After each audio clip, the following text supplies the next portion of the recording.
The morning mist clung to Charleston Harbor like a shroud of inevitability on April 12, 1861. Major Robert Anderson stood atop the ramparts of Fort Sumter, his weathered hands gripping the cold stone as he gazed across the water at the ring of Confederate artillery positions that had been methodically constructed around his isolated fortress. The salt air carried more than the scent of the sea. It carried the weight of a nation about to tear itself apart. Anderson had been thrust into an impossible position. The Kentucky-born career officer found himself commanding fewer than 90 men in a fort that was never meant to withstand the kind of siege that now surrounded them. Fort Sumter, an artificial island fortress built on a sandbar in Charleston Harbor, had been designed to protect the city from foreign invasion. Now it stood as the last federal stronghold in a state that had seceded from the Union. Just from months earlier, the fort's pentagonal walls rose 60 feet above the water, its 3 tiers of gun emplacements designed to house 140 cannons, but Anderson's skeleton crew had managed to mount only 60 guns, and many of those were antiquated pieces that had seen better days. The irony was not lost on him that this fortress, built to defend Charleston, had become the very symbol of federal occupation that the South Carolina rebels were determined to eliminate. President Abraham Lincoln faced an equally daunting dilemma in Washington. The newly inaugurated president had inherited a crisis that threatened to explode into full-scale war. 7 southern states had already seceded, and the Confederacy had been formed with Jefferson Davis as its president. Yet Lincoln remained committed to his inaugural promise that he would not be the first to initiate hostilities. He would hold federal property, but he would not fire the first shot. The political chess game had been playing out for months. South Carolina's Governor Francis Pickens had demanded the fort's surrender immediately after secession, but President James Buchanan had refused to evacuate Anderson's garrison. When Lincoln assumed office in March, he inherited not just the presidency but this ticking time bomb in Charleston Harbor. The new president's advisors were split. Some urged evacuation to avoid war. Others insisted that surrendering the fort would legitimize secession and destroy the Union. According to historical records from the National Archives, the situation at Fort Sumter represented the intersection of constitutional crisis and military strategy that would define the opening of the Civil War. Confederate Brigadier General Pierre Gustave Toutant Beauregard had been appointed to command the Charleston defenses. The Louisiana-born general was no stranger to military engineering. Ironically, he had been Anderson's student at West Point years earlier. Now teacher and pupil faced each other across the harbor, their personal relationship overshadowed by the larger forces of history that had brought them to this moment. The Confederates had not been idle during the winter months. They had constructed a formidable ring of batteries round the harbor, each one carefully positioned to bring devastating crossfire upon Fort Sumter, Fort Moultrie, the floating battery, the iron battery, and numerous other positions bristled with cannons, mortars, and the latest in military technology. The message was clear: surrender or face annihilation. As Anderson watched the Confederate preparations, he knew that his small garrison was not just defending a fort. They were defending the very idea of the United States as an indivisible nation. The next few hours would determine whether the American experiment in democracy would survive or fracture into competing fragments. The final diplomatic efforts to avoid bloodshed played out like a tragic opera in the days leading up to April 12th. Confederate Secretary of War Leroy Pope Walker had authorized General Beauregard to demand the fort's surrender. But both sides understood that this was merely the final act in a drama that had been building for decades. The immediate crisis had been precipitated by Lincoln's decision to resupply Fort Sumter. The garrison was running dangerously low on provisions, and Anderson had informed Washington that they had perhaps 6 weeks of supplies remaining. Lincoln's solution was masterful in its political calculation. He would send supply ships carrying food and medicine, not military reinforcements. If the Confederates fired on ships carrying humanitarian aid, they would be seen as the aggressors. If they allowed the supplies through, the federal garrison could hold out indefinitely. Governor Pickens and the Confederate leadership found themselves caught in Lincoln's trap. They could not allow the fort to be resupplied without appearing weak, yet attacking supply ships would make them appear to be the aggressors in any coming conflict. The political implications reverberated through the capitals of both governments. On April 11th, 3 Confederate commissioners arrived at Fort Sumter under a flag of truce. Colonel James Chestnut, Jr., Captain Stephen Lee, and Lieutenant Colonel Alexander Chisholm delivered Beauregard's formal demand for surrender. The message was courteous but firm. The Confederate States can no longer delay assuming actual possession of a fortification commanding the entrance of one of their harbors. Anderson's response was equally courteous but resolute. The major understood the impossible position he occupied.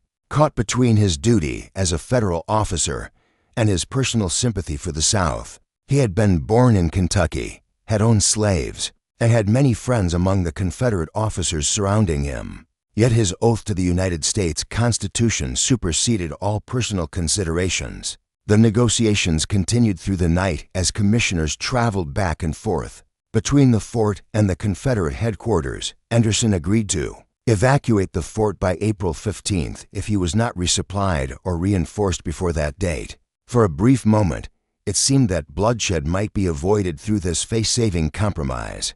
Historical accounts from the Charleston Mercury newspaper of the period reveal the tension and uncertainty that gripped the city. As these final negotiations unfolded, however, the Confederate commissioners were not satisfied with Anderson's conditional agreement. They had been instructed to secure an immediate surrender, not a promise of future evacuation. The political pressure from Richmond and the local Charleston authorities made any compromise impossible. The Confederacy needed to demonstrate its sovereignty over its claimed territory, and that meant Fort Sumter must be evacuated immediately. The breakdown in negotiations came at 3:20 in the morning of April 12th. Colonel Chestnut, acting under Beauregard's authority, delivered the final Confederate ultimatum. The bombardment would begin in 1 hour. Anderson received the message with the stoic resignation of a professional soldier who had done everything possible to avoid the coming storm. As the Confederate commissioners returned to their boats, Anderson gathered his officers and men to prepare for the bombardment. The major distributed his few dozen soldiers among the fort's gun positions, knowing that they could not hope to match the firepower arrayed against them.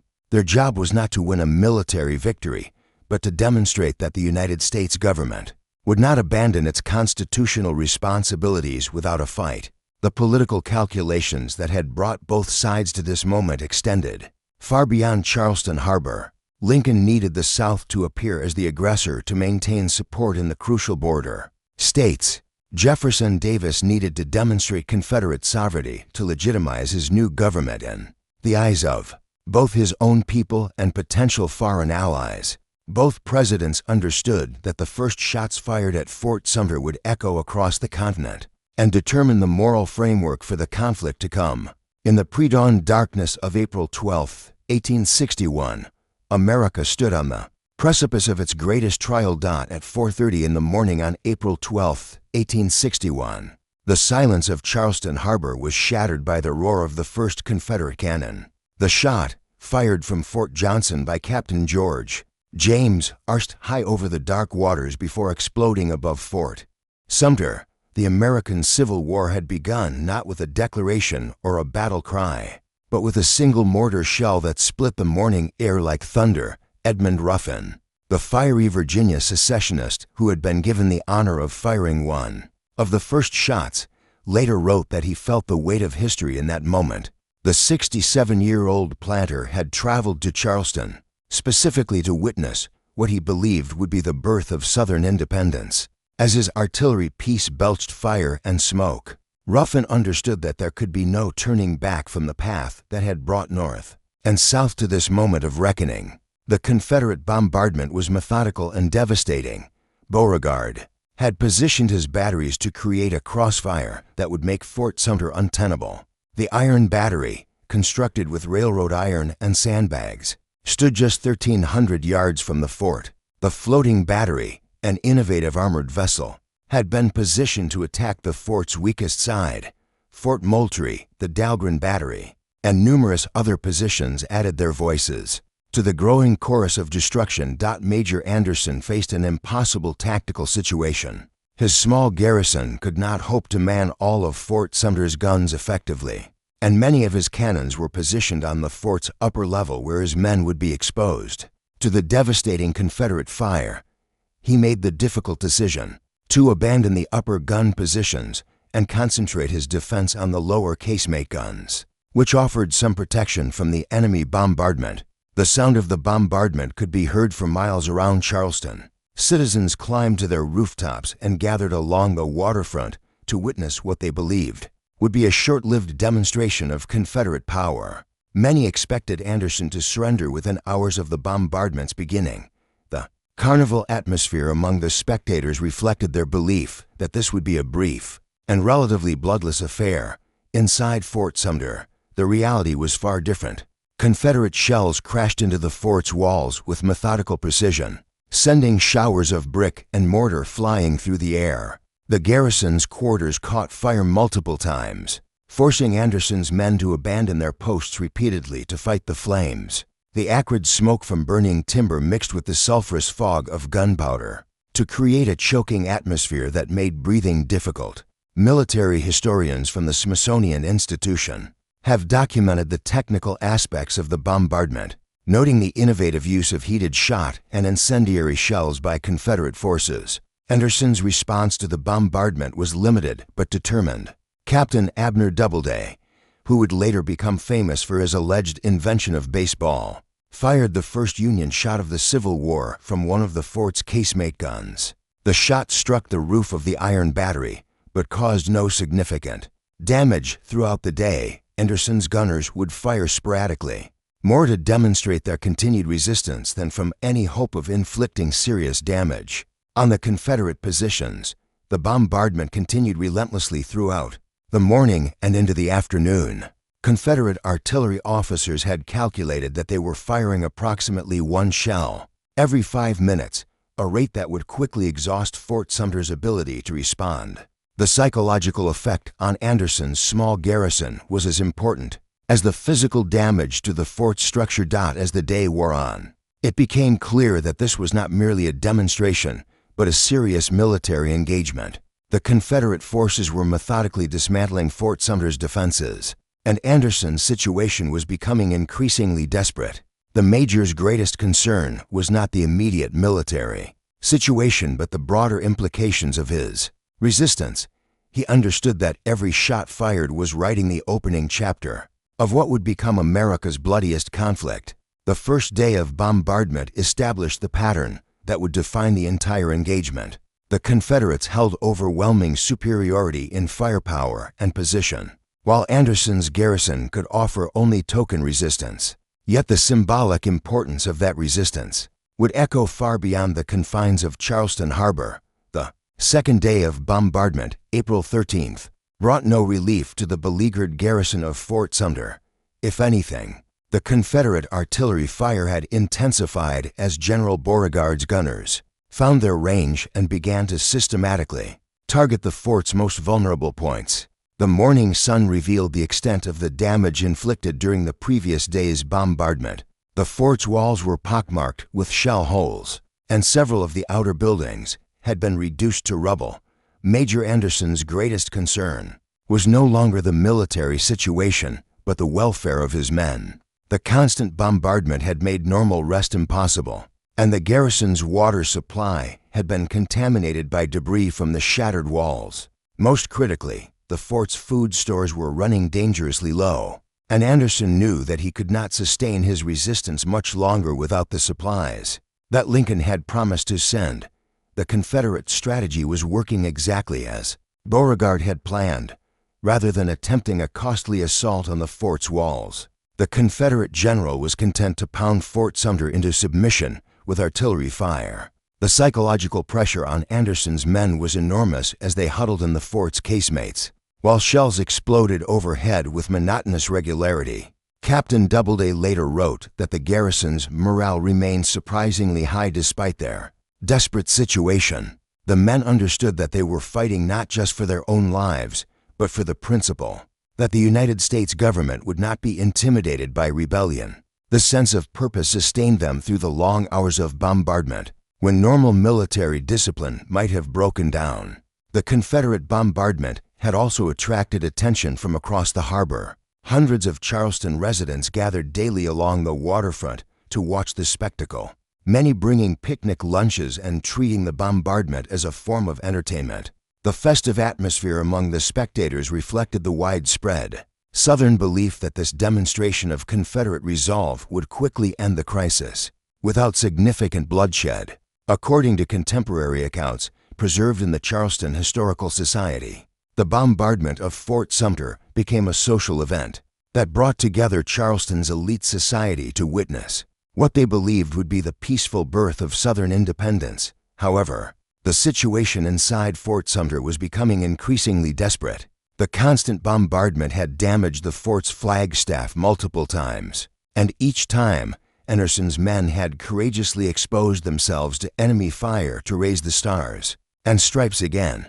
The symbolism was not lost on either side as long as the American flag flew over Fort Sumter. The federal government had not surrendered to Confederate demands. The most serious crisis came when Confederate shells ignited the fort's wooden structures. The fire spread rapidly through the enlisted men's quarters and threatened to reach the magazine, where the fort's gunpowder was stored. Anderson was forced to order his men to flood the magazine to prevent a catastrophic explosion that would have killed everyone in the fort. This decision effectively ended any possibility of sustained resistance, as the garrison no longer had sufficient ammunition to continue firing their cannons. As the afternoon wore on, the Confederate fire began to take its toll on the fort's structure. The outer walls were crumbling under the constant bombardment, and several of the gun emplacements had been destroyed. Anderson realized that his position was becoming untenable, but he was determined to hold out as long as possible to demonstrate federal resolve. The major's decision-making was complicated by his awareness of the broader political implications of his resistance. He knew that every hour he held out was valuable to the Lincoln administration's efforts to frame the conflict as Confederate aggression against legitimate federal authority. Yet he also understood that his small garrison could not hold out indefinitely against the overwhelming Confederate firepower. The question was not whether Fort Sumter would fall, but when and under what circumstances. Anderson's challenge was to find a way to surrender that would preserve both his men's lives and the federal government's honor. The major began to consider the possibility of negotiating terms that would allow his garrison to evacuate the fort with dignity while demonstrating that the United States would not simply abandon its constitutional responsibilities. The morning of April 13th brought a new phase to the siege of Fort Sumter. The Confederate bombardment had continued throughout the night, and the dawn revealed the extent of the damage that had been inflicted on the federal fortress. The fort's walls were crumbling, its buildings were in ruins, and thick smoke from numerous fires obscured the interior of the installation. Yet remarkably, the American flag still flew defiantly from the battered flagstaff. Major Anderson faced an impossible situation. His ammunition was nearly exhausted, his men were suffering from smoke inhalation and fatigue, and the fort's defensive capabilities had been effectively destroyed. Most critically, the fires that had been started by Confederate incendiary shells were spreading throughout the fort's wooden structures and threatening to reach the remaining gunpowder stores. The psychological pressure on Anderson's garrison was enormous. They had been under constant bombardment for over 30 hours, and the men were showing signs of severe stress. Several soldiers had been injured by flying debris, and the constant noise of exploding shells had left many of them partially deaf. Yet discipline held, and the men continued to man their posts despite the hopeless nature of their situation. The Confederate gunners had become increasingly accurate as the bombardment continued. They had learned to compensate for wind and distance, and their shells were now striking the fort's walls with devastating precision. General Beauregard had ordered his artillery officers to concentrate their fire on the fort's flagstaff, understanding the symbolic importance of bringing down the stars and stripes that continued to wave over the federal fortress. The climactic moment came when a Confederate shell struck the flagstaff directly, sending the American flag tumbling to the ground inside the fort's walls. A cheer went up from the Confederate positions around the harbor, and many observers believed that this signaled Anderson's surrender. However, the major was not ready to give up. He ordered his men to retrieve the flag and raise it again on a makeshift pole, demonstrating that the Federal garrison had not yet surrendered. Contemporary newspaper accounts from the New York Herald described the dramatic moment when the flag fell and was raised again, noting the symbolic importance of this act of defiance. In the face of overwhelming Confederate firepower, the sight of the American flag being raised again sent a clear message to the Confederate forces. Anderson's garrison might be battered and nearly defeated, but they had not surrendered. The major understood that the longer he held out, the more time the Lincoln administration would have to frame the conflict in terms favorable to the Federal government.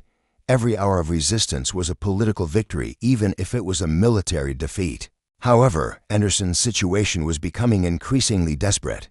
The fires that had been started by Confederate shells were spreading throughout the fort, and the smoke was becoming so thick that his men could barely breathe. The major realized that he would soon be forced to surrender, not because of enemy fire, but because the fort was becoming uninhabitable. The decision to surrender came when Anderson realized that his men's lives were in immediate danger from the spreading fires and toxic smoke. The major had done everything possible to hold out, but he could not justify sacrificing his garrison for symbolic purposes. He ordered a white flag to be raised alongside the tattered stars and stripes, signaling his readiness to negotiate terms of surrender. The Confederate response was immediate and respectful. General Beauregard ordered his artillery to cease fire, and the sudden silence that fell over Charleston Harbor was almost as dramatic as the bombardment had been. The general dispatched several officers to Fort Sumter to negotiate the terms of Anderson's surrender. Understanding that the major had conducted himself with honor throughout the siege, the negotiations were conducted with the mutual respect that professional soldiers accorded to worthy opponents. Anderson had defended his position with skill and determination, and the Confederate officers acknowledged his courage. The major was allowed to surrender with full military honors, a recognition of the gallant defense he had conducted against overwhelming odds. As the afternoon sun began to set over Charleston Harbor, the American flag still flew over Fort Sumter, but everyone understood that the siege was effectively over. Anderson had held out for 34 hours against impossible odds, and his resistance had accomplished its political purpose. The Confederate States had been forced to fire the first shots of the war, and the Lincoln administration could now claim that the federal government was responding to rebellion rather than initiating aggression. The white flag of truce fluttered alongside the battle-torn stars and stripes as Confederate officers approached Fort Sumter. On the afternoon of April 13th, the sudden silence that had fallen over Charleston Harbor after 34 hours of constant bombardment seemed almost unnatural. Major Anderson stood on the fort's battered ramparts, his uniform stained with smoke and debris, as he prepared to meet with the Confederate representatives who would negotiate the terms of his surrender. General Beauregard had chosen his negotiating team carefully. Colonel James Chestnut, Jr., the same officer who had delivered the final ultimatum, returned to Fort Sumter accompanied by several other Confederate officers. Their mission was to secure Anderson's surrender while maintaining the military courtesies that befitted the honorable defense the major had conducted. Beauregard understood that the manner of Anderson's surrender would be scrutinized by both governments and would help establish the tone for the larger conflict to come. The negotiations were conducted in what remained of Fort Sumter's officers' quarters. The room was filled with smoke and debris from the bombardment, and the acrid smell of burning timber permeated the air. Anderson met with the Confederate officers as a professional soldier who had done his duty to the best of his ability. There was no recrimination or bitterness in the discussions, only the mutual respect that warriors accord to worthy opponents. The terms of surrender were generous and reflected the Confederate desire to demonstrate their magnanimity in victory. Anderson would be allowed to evacuate his garrison with full military honors, including the right to fire a salute to the American flag before lowering it for the final time. The major's men would be permitted to take their personal possessions and would be transported to federal territory without being treated as prisoners of war. Anderson accepted the terms with dignity, understanding that he had accomplished his mission even in defeat. His 34-hour defense of Fort Sumter had served its political purpose by forcing the Confederates to fire the first shots of the war. The major's garrison had demonstrated that the federal government would not abandon its constitutional responsibilities without a fight, and that message would resonate throughout the North. In the days to come, military records from the War Department archives reveal that Anderson's defense of Fort Sumter was later praised by President Lincoln as a model of professional competence and personal courage under impossible circumstances. The evacuation ceremony was scheduled for April 14th, and Anderson was determined that his men would leave Fort Sumter with their honor intact. The major understood that the manner of their departure would be remembered long after the military details of the siege were forgotten. He ordered his men to prepare for the ceremony with the same attention to detail that had characterized their defense of the fort. The irony of the situation was not lost on Anderson. He had been placed in command of Fort Sumter to defend Charleston Harbor from foreign attack, yet he was surrendering the fort to the very city he had been sent to protect. The major's personal sympathies lay with the South, but his professional duty had required him to defend federal property against all enemies, foreign and domestic. As the sun set on April 13th, Anderson's men worked to prepare for their departure. The fort's guns were spiked to prevent their use by Confederate forces, and the garrison's equipment was prepared for transportation. The major took care to ensure that nothing of military value would be left behind for the enemy. Understanding that his professional reputation depended on conducting an honorable evacuation, the bombardment of Fort Sumter had ended without a single casualty on either side, a remarkable fact that reflected the limited nature of the engagement. Anderson's primary concern throughout the siege had been the welfare of his men, and he had succeeded in defending the fort without unnecessary loss of life. The major's conduct during the siege would serve as a model for professional military behavior under extreme circumstances.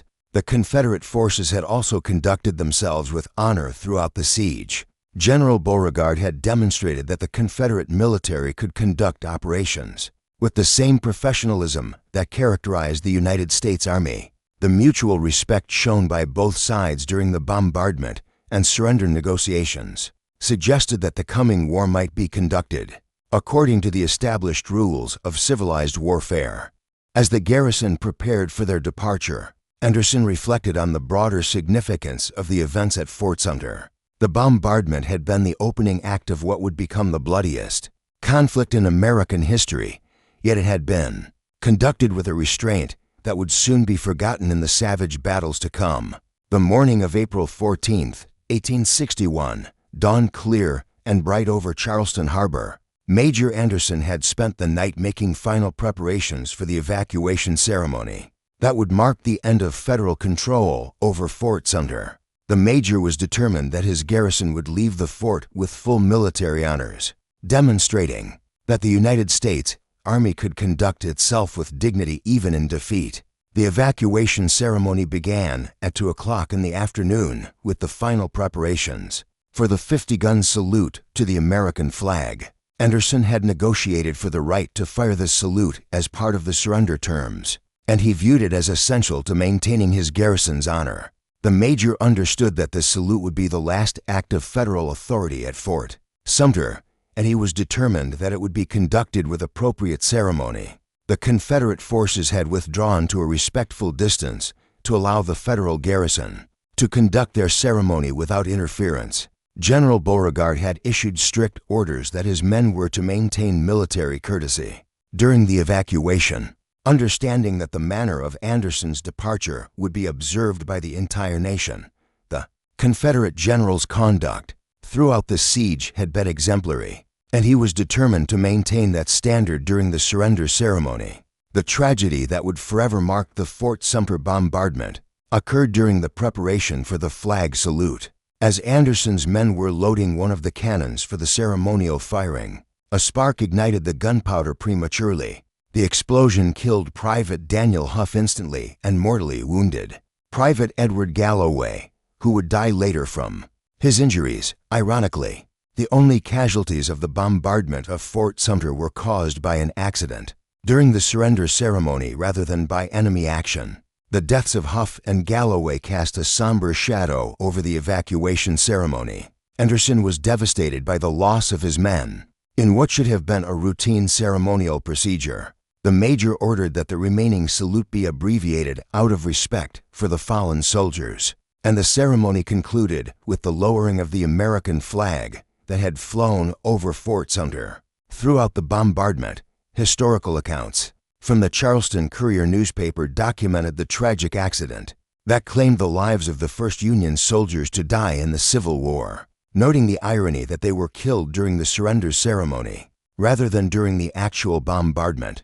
The Confederate forces accorded full military honors to Anderson's garrison. As they departed Fort Sumter, the Federal soldiers marched out of the fort with their arms and equipment, their regimental colors flying, and their band playing Yankee Doodle. The contrast between the ceremony and the battered condition of the fort was stark. The walls were crumbling, the buildings were in ruins, and the smell of smoke still permeated the air. Anderson's departure from Fort Sumter marked the end of the first engagement of the American Civil War. The major had conducted himself with honor throughout the siege, demonstrating that professional military competence could be maintained, even in the most difficult circumstances. His defense of the fort had served its political purpose by forcing the Confederates to fire the first shots of the war, and his dignified surrender had maintained the honor of the United States Army. The bombardment of Fort Sumter had lasted 34 hours and had involved the firing of over 3,000 shells.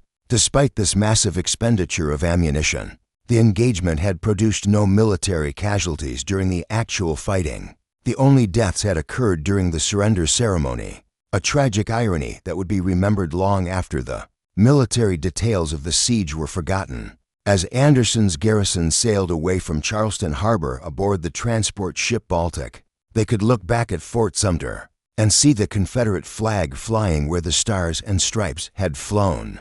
For so many months, the major understood that his evacuation marked the end of one chapter in American history and the beginning of another. The bloodless bombardment of Fort Sumter had been the opening act of a war that would ultimately claim over 600,000 lives. The significance of Fort Sumter extended far beyond its military importance.